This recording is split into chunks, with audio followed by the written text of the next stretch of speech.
جو امیر المجاہدین کہتے ہیں کہ صحابہ نے حضور کا خون پیا، یہ بات سمجھ میں نہیں آتی. تو ابھی تک ہم یہ نہیں سمجھ سکے کہ حضور نبی کریم صلی اللہ علیہ وسلم غیر معمولی انسان ہیں، اور آپ صلی اللہ علیہ وسلم کی پرواز جہاں پر ہے جبریل امین بھی وہاں پر نہیں برداشت کر سکتے. تو میں نے صبح ایک حدیث شروع کیا ہے، مزید بھی میں حدیثیں پیش کروں گا سرکار کے خون کے حوالے سے بھی. یہ حدیث جو ہے اس سرکار کے پخانے کے بارے میں ہے.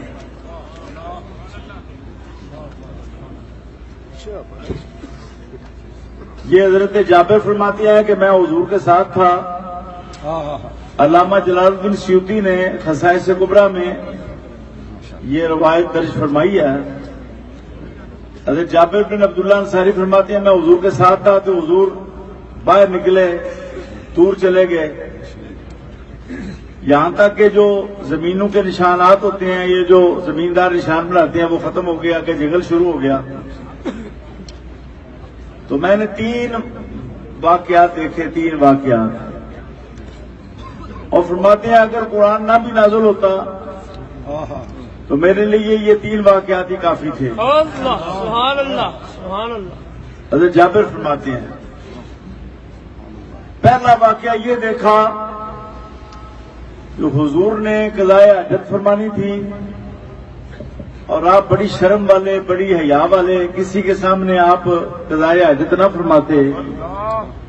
اور میں جابر جاؤ اس درخت کو پکڑ کے لے آؤ، درخت کو پکڑو لے آؤ ادھر. میں نے اس کی ٹہنی پکڑی تو ویسے جیسے ایک مطیع اونٹ یا جانور مالک کے پیچھے چلتا ہے وہ میرے پیچھے چلنے لگا.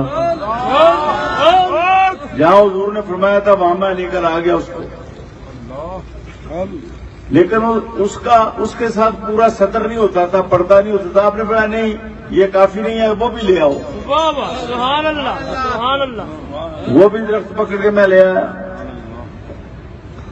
پھر حضور نے فرمایا التائما علیہ، مجھ پر جھک جاؤ، دونوں طرف جھک جاؤ مجھ پر.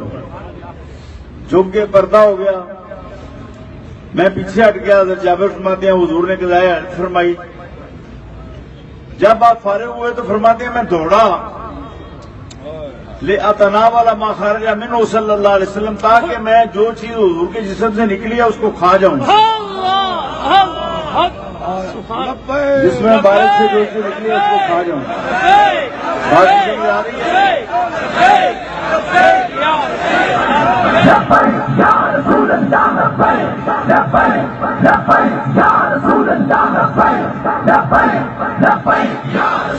فرماتے ہیں میں وہاں پہنچا تو دیکھا خوشبوئیں آ رہی ہیں. وہ جگہ خوشبو سے مہکی ہوئی ہے لیکن کوئی شے نظر نہ آئی. میں نے عرض کی حضور میرا تو یہ خیال تھا کہ آپ کا پخانہ مبارک میں تناول کروں، لیکن مجھے کوئی شے نظر نہیں آئی. فرمایا جابر تمہیں معلوم ہونا چاہیے کہ ہم انبیاء کے اجسام سے جو چیز نکلتی ہے پخانہ وغیرہ اس کو زمین نکل جاتی ہے اور اس کی صرف خوشبو باقی رہتی ہے. یہی حضرت ام المومنین عائشہ صدیقہ کی بھی روایت ہے. یہ تو ایک دفعہ کا واقعہ. حضرت عائشہ فرماتی ہیں جب بھی حضور گھر میں جو بیت الخلاء بنی ہوئی تھی اس میں تشریف لے جاتے، میں جاتی کہ میں صفائی وغیرہ کروں تو دیکھتی کہ وہاں سے خوشبو برآمد ہو رہی ہے، کوئی شے نظر نہیں آ رہی. حضور نبی کریم سے جب پوچھا جاتا تو آپ فرماتے اے عائشہ تمہیں معلوم ہونا چاہیے انبیاء کی جو جماعت ہے ان کے جسم سے جو نکلتا ہے اس کو زمین نکل جاتی ہے. یہ پہلی بات ہوگی. میں اب اس پر تھوڑا سا تبصرہ کروں. قرطبہ کے ایک بہت بڑے بزرگ ہوئے ہیں، آج سے 20 سال پہلے میں نے ان کی کتاب پڑھی بالاستیاب. انہوں نے کہا جی حضور نبی کریم میں اللہ تعالیٰ نے کوئی عیب نہیں پیدا ہونے دیا. سبحان اللہ. اور انہوں نے کہا حضور جب 63 برس کے ہو گئے, بوڑھے ہو گئے, تو جب آدمی بوڑھا ہوتا ہے تو اس کا رنگ جو ہے نا وہ پھیکا پن ظاہر ہوتا ہے, چمک دمک ختم ہو جاتی ہے, جھریاں ظاہر ہوتی ہیں, پیچ پڑ جاتے ہیں. لیکن فرماتے ہیں حضور کا چہرہ 63 سال کی عمر میں بھی 18 سال کی طرح رہا. سبحان اللہ سبحان اللہ سبحان اور پھر عجیب بات لکھتے ہیں, زندہ وہ کہتے ہیں وہ کہتے ہیں سنو وہ کہتے ہیں اگر حضور کے چہرے پر جھری پڑ جاتی یا پیچ پڑ جاتے یا رنگ میں پھیکا پر پیدا ہو جاتا تو کوئی شخص کہتا کہ حضور اب حسین نہیں رہے یا فلاں شخص حضور سے زیادہ حسین ہے تو وہ دائرہ اسلام سے خارج ہو جاتا, اس کا ایمان ہی ختم ہو جاتا. اس لیے اللہ تعالیٰ نے لوگوں کے ایمان کی حفاظت کے لیے حضور میں کوئی عیب نہیں پیدا ہونے دیا. اس لیے پسینے میں بھی خوشبو رکھی, آپ کے کپڑوں میں بھی خوشبو, حضور جن راستوں سے گزرتے ان راستوں سے بھی خوشبو, اور حضور کا پیشاب بھی خوشبودار, حضور کا خون بھی خوشبودار, حضور کا پخانہ بھی خوشبودار. اللہ نے کوئی عیب پیدا ہی نہیں ہونے دیا. بے شک آپ کے تھوک مبارک میں بھی خوشبو, آپ کے نظرہ مبارک میں بھی خوشبو, آپ کے ریٹ مبارک میں بھی خوشبو.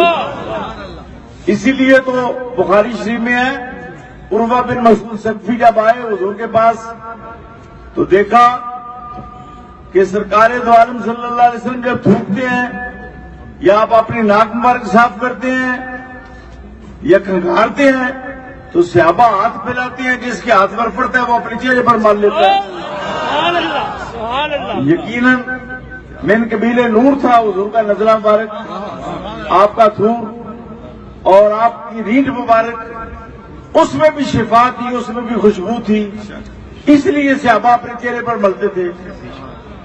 ورنہ کوئی شخص بھی کسی کی ریڑھ جو ہے وہ چہرے پر نہیں ملتا. لیکن حضور نبی کریم کی یہ فضولات جو ہیں ان سے بھی صحابہ نے تبرک حاصل کیا. اب پھر واپس آ جاؤ. جابر فرماتے ہیں میں نے 3 باتیں دیکھی. ایک تو یہ کہ جہاں پخانہ کیا حضور نے, پخانے کو زمین نکل گئی, وہاں سے خوشبو برآمد ہونی شروع ہوئی, درخت آگے حضور کے پاس بلانے پر. دوسرا واقعہ فرماتے ہیں آگے گئے تو ایک اژدہا ظاہر ہوا, میں ڈر گیا